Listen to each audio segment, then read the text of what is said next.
عید الاضحیٰ نماز پڑھنے کے بعد یہ عمل کرو تو یہ مستحب ہے، اس کا اجر و ثواب ہے۔ ایک قربانی کرنا اتنا اجر و ثواب ہے، اگر کوئی کرتا ہے تو اس حوالے سے ذی الحج کا چاند نظر آنے کے بعد اپنے ناخن کو تراشنا اور بالوں کو کاٹنا، اور جو لوگ قربانی کرنے کا ارادہ رکھتے ہیں اس حوالے سے جو مسئلہ ہے اس پر تھوڑی سی روشنی ڈالتا چلوں۔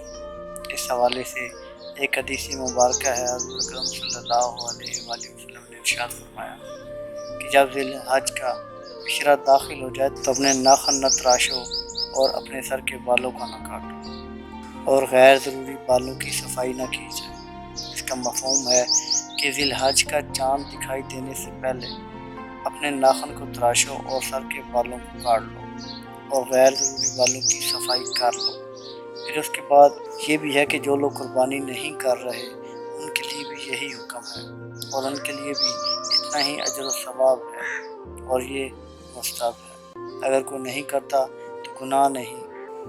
ایک اور حدیث پاک ہے، حضور اکرم صلی اللہ علیہ وآلہ وسلم نے اپنے ناخن کو تراشنے اور غیر ضروری بالوں کی صفائی، مونچھوں کو کترنے اور اپنے بالوں کو کاٹنے کے حوالے سے آخری حد 40 دن مقرر کی ہے، لیکن اس کا ہرگز یہ مطلب نہیں ہے کہ آپ 40ویں دن کا انتظار کریں۔ اس لیے جو لوگ قربانی کرنے کا ارادہ رکھتے ہیں تو ایسا نہیں ہوگا کہ اس کی قربانی کا جو ثواب ملنا تھا وہ ضائع ہو جائے گا، ایسا ہرگز نہیں ہے۔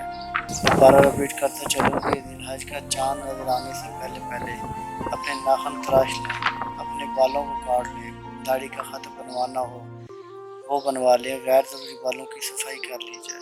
پھر عید الاضحیٰ کی نماز پڑھنے کے بعد یہ عمل کریں تو اس کا اجر و ثواب یہ ہے کہ آپ کو ایک قربانی کرنے کا ثواب ہوگا۔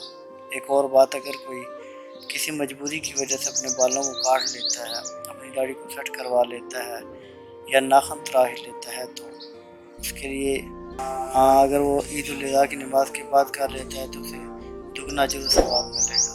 جزاکم اللہ خیر، بہت سا خیال رکھیے گا، دعا میں ضرور یاد رکھیے گا۔ السلام علیکم۔